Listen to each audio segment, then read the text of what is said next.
warahmatullahi wabarakatuh. Gimana Kabarnya Gus? Gus, ini yang kemarin nih yang lagi ramai dibicarakan tentang kasus kejadian yang kemarin Saipul yang belum boleh di TV. Aduh, tapi itu gimana sih Gus?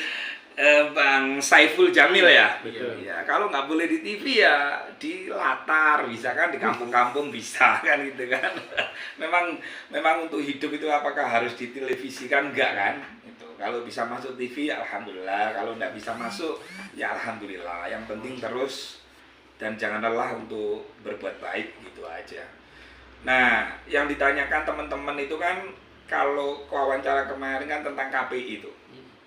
Nah, saya memang pernah, saya ini selaku Ketua Umum BKN, jujur aja memang kalau dihitung resiko, apa sih yang nggak ada resikonya hidup di dunia ini? Semua tindakan pasti ada resikonya.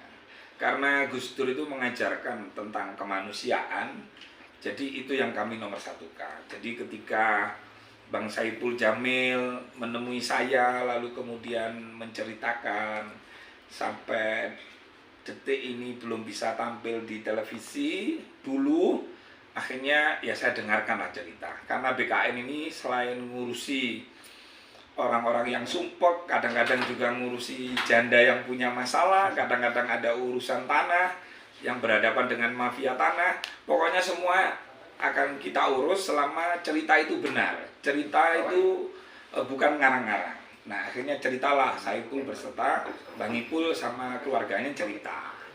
Nah, lalu kami mencoba untuk berkomunikasi dengan pihak KPI. Dan alhamdulillah teman-teman KPI ini luar biasa, istimewa menurut saya, baik akhlaknya, pengetahuannya. Nah, akhirnya kami mengatur untuk tabayun, ingin menanyakan. Padahal Saiful Jamil kan bukan sanak, bukan kadang. Kalau di Kediri itu sanak kadang itu namanya bukan keluarga. Tapi karena kemanusiaan, saya yakin Bang Saiful Jamil kan punya keluarga tuh, mungkin menghidupi keluarganya gitu kan, penghasilan menurun setelah dari tahanan itu kan. Nah, akhirnya kami minta tabayun dan silaturahmi, akhirnya menemukan sebuah jawaban bahwa KPI sebagai lembaga yang memang mengawasi dunia hiburan, terutama di televisi. Jadi saya anggap wajar lah KPI mengeluarkan surat himbauan. Yang terbaru kemarin kan ada tuh masalah KDRT. Itu tujuannya untuk ngerem, untuk meminimalisir tindakan-tindakan pidana, terutama asusila atau yang lain. Tetapi KPI tidak pernah menyebut nama. Oh, yang dilarang itu misalnya Bang Saiful Jamil, nggak pernah. Jadi itu bersifat umum. Nah, kalau berkaitan dengan dunia pertelevisian, mau tayang atau tidak, seingat saya, wong saya ini jelek-jelek ya, pernah tahu lah dapurnya televisi kan. Televisi ini kan tergantung sponsornya, terus acaranya apa, terus yang mau diajak ini siapa, Bang Saiful Jamil, layak untuk dijual apa enggak, kan gitu kan. Nah, maka kalau memang televisi itu niat dan Bang Saiful ini niat, ya silakan aja bangun komitmen. Nah, tentu acaranya harus yang edukatif, yang memberikan materi-materi bagus, mencerdaskan, hiburan tapi mencerdaskan. Saya yakin kalau acaranya baik, maka KPI tidak akan menegur. Kenapa? Logikanya kan gini, negara kita negara hukum. Semua harus tunduk kepada hukum, baik perorangan maupun lembaga. Nah, Saiful Jamil itu kan sudah menjalani hukuman, betul tidak?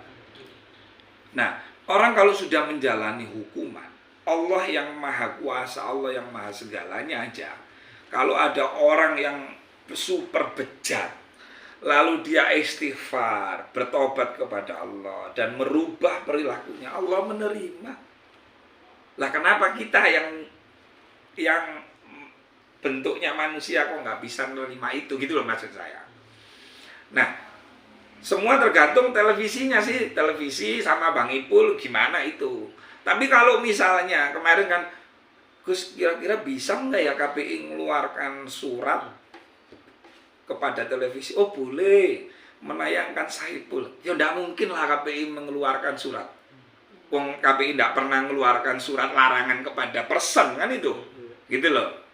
Jadi ya face to face aja. Nanti kalau misalnya KPI itu bersurat, ya tinggal jawab aja sama televisinya. Kalau memang terjadi misalnya kesepakatan tuh tayangannya bagus, edukatif, misalnya jadi juri tuh jelek-jelek, Saiful Jamil itu menelorkan Lesti Kejora, ya Danang, terus apa lagi itu yang di Akademi Indosiar ya. Jadi saya itu kalau kepada orang atau manusia yang saya ingat baiknya. Karena apa, hakikatnya kita ini kan seperti apa bahasa kasarnya itu sapi tank berjalan, betul nggak? Di tubuh kita ini kan kotoran kan sebenarnya. Cuman sama Allah ditutupi gitu loh. Sehingga kita bisa menjadi mulia, bisa menjadi dihormati. Aslinya sapi tank berjalan gitu. Terus ada pertanyaan lain mungkin?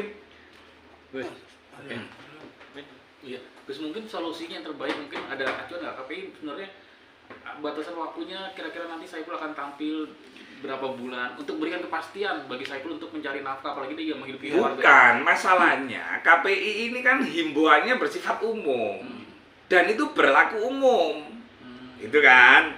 Nah kalau saya jadi orang TV, kalau memang Bang Saiful itu dianggap layak, ya bisa kembali jadi juri atau yang edukatif lah, yang menghibur tapi mencerdaskan dan menghasilkan karya-karya yang bagus, maka sebaiknya TV nggak perlu ragu.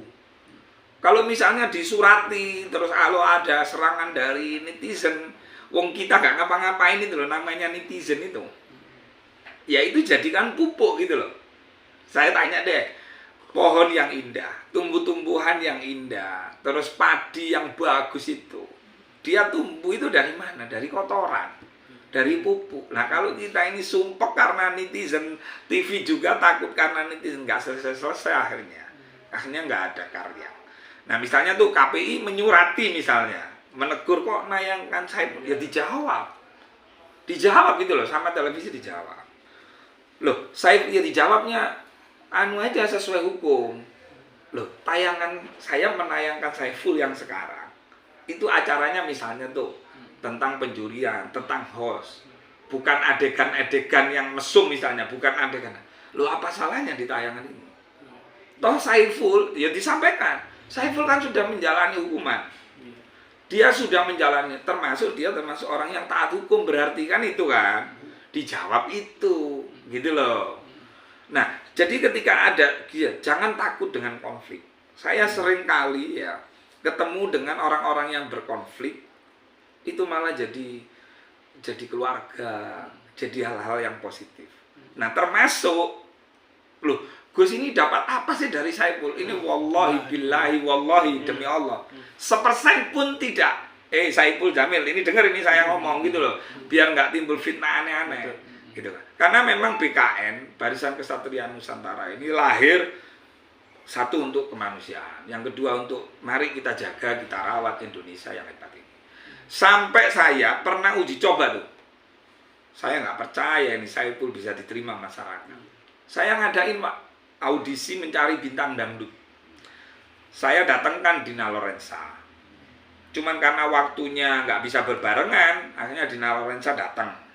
Tapi nggak sampai juri, tapi ketemu sama finalis Bidadari Dangdut. Nah waktu itu jurinya Vita KDI, terus kemudian istri saya, Chef Rawon Bidadari, terus ada Saiful Jamil. Saya coba dia untuk naik andong-andong itu. Saya sewa itu 7 andong-andong itu, isinya satu andong-andong itu banyak sih isinya, itu disumbang Pak Lurah. Loh kok bisa ya Saiful Jamil masih punya greget gitu. Nah ketika Saiful, kamu berdiri ya Bang Ipul, berdirilah dari mulai Radio Panjalu sampai Rawon Bidadari melewati Gumul. Gumul itu simpang 5 yang kayak benteng itu. Itu dari mulai jalan orang itu berhenti. Bang Ipul, oh diterima anak ini sama masyarakat kan gitu kan? Itu. Saya tidak membenarkan loh ya perilakunya Saiful, tidak. Saya hanya berbicara ketika dia curhat karena mungkin ya ada tanggungan, terus menghidupi keluarganya, makanya saya tabai. Dan saya diterima sama teman-teman KPI di sana, foto bareng. Jadi bahwa KPI tidak pernah melarang person gitu. Tapi saya tetap memberikan solusi kepada artis-artis yang sudah pernah melakukan asusila, misalnya contoh A, contoh G misalnya, jangan berkecil hati. Manusia itu memang tak luput dari dosa dan kesalahan. Teruslah berkarya, jangan vakum, jangan berdiam diri, terus saja berkarya gitu loh. Diniati baik, diniati semata-mata, karena khairun nas anfa'um linnas. Kalau sebaik-baik manusia itu yang memberikan manfaat, memberi kebaikan kepada orang lain, gitu loh. Harapannya dari Tabayun ini, Iya. Gus, untuk dari BKN sendiri dan Iya, saya sebagai ketua umum BKN, untuk yang pernah masuk penjara, kalau dia bisa berkarya, maka saya mohon dengan khususnya kepada lembaga-lembaga terkait, misalnya termasuk dari dunia televisian, jangan pernah lelah untuk tidak memberi kesempatan. Karena kadang-kadang orang yang pernah melakukan dosa dan kesalahan, kadang-kadang perilakunya itu lebih baik dari kita. Karena apa? Karena dia pengalaman bagaimana susahnya di penjara, bagaimana dicemooh orang, bagaimana dihujat orang, gitu loh. Saya sendiri begini supaya saya hati-hati gitu loh.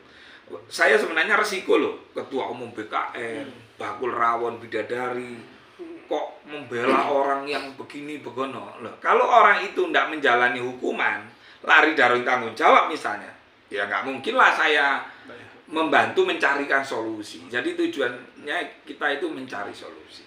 Dan kita diciptakan oleh Allah sebagai manusia untuk bagaimana kita ini sama-sama untuk bisa berbuat baik. Karena kalau di Indonesia ini, makanya Indonesia ini nggak bisa diserang kelompok-kelompok radikal, karena Indonesia ini lengkap, ada ludrukan, ada orkesan, ada dangdutan, ada akademi, ada audisi kan itu, ada istighosa, ada tahlil. Nah, Indonesia yang hebat ini, mari kita rawat bersama-sama.